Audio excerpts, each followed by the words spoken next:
Qaldığımız yerə ən yaxın Ulu Körpü olduğuna görə ilk ora getməyə qərar verdik. Qaxdakı Ulu Körpü bəzən Ulu Həsən Körpüsü adlanır və Azərbaycanın tarixi abidələrindən biridir. Qax rayonunun İlsu kəndi yaxınlığında yerləşir. Körpünün tarixi və memarlığı 17-ci 18-ci əsrlərə aid hesab edilir və əsasən yerli hökmdarlar tərəfindən inşa olunub. Qırmızı kərpic və çay daşlarından tikilib. Uzunluğu təxminən 20 metr, eni isə 2,5 civarındadır. Ətrafında füsunkar dağ mənzərəsi var və burada təbiətlə iç-içə gözəl fotolar çəkmək mümkündür. Əgər Qaxa səfər edirsinizsə, bu qədim körpünü görməyi və onun tarixi atmosferini hiss etməyi mütləq tövsiyə edirik.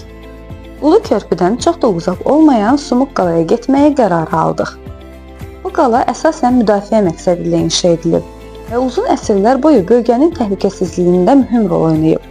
Sumuq qalanın inşa tarixi tam dəqiq bilinməsə də orta əsrlərə, xüsusilə 9-cu, 13-cü əsrlərə aid olduğu ehtimal edilir.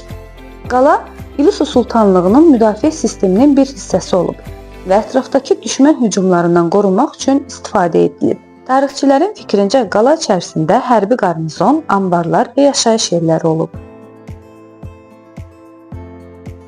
Oyunun yolunu yıxırlar, sonra boyundan belə keçirdiyi fələnsinə nəzi ip edirlər.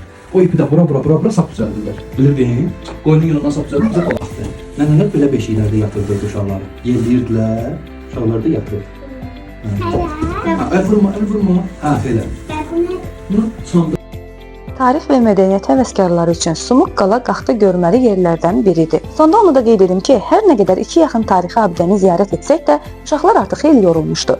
Onları daha da yormamaq və gəzintimizi daha maraqlı etmək üçün əvvəlcədən araşdırdığı uşaq oyun meydançası olan Səngər qalaya nahar etmək üçün yollandıq. Bu günlük bu qədər.